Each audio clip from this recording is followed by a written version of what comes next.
La deuxième action que je peux faire, et on ne va pas se mentir, de loin la plus rigolote, c'est d'attaquer les autres joueurs.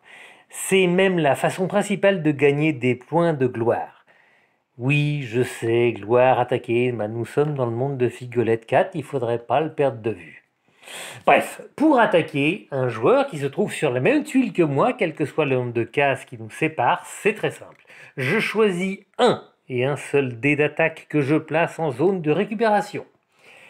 Et le joueur subit une attaque de cette force.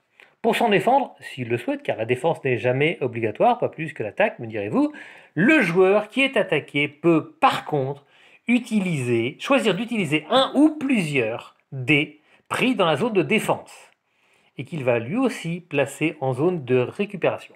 Deux cas de figure alors, la défense est égale ou supérieure à l'attaque.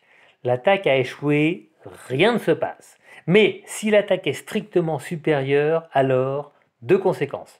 L'attaquant va gagner de la gloire et le défenseur va subir des dégâts, nous verrons plus tard combien.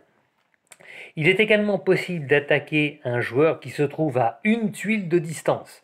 La procédure est la même que si l'on se trouve sur la même tuile, mais l'attaquant doit, en plus de son dé d'attaque, placer en zone de récupération un dé de mouvement de n'importe quelle valeur.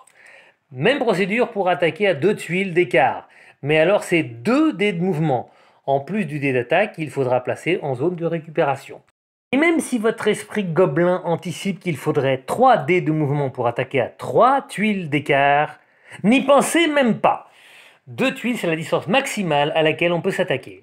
A noter que certains pouvoirs ou certaines cartes permettent d'assouplir ces règles d'attaque à distance. Pour savoir si l'attaque à distance a réussi, c'est exactement la même chose que pour une attaque sur la même tuile. Il suffit que le dé d'attaque soit plus fort que le ou les dés de défense.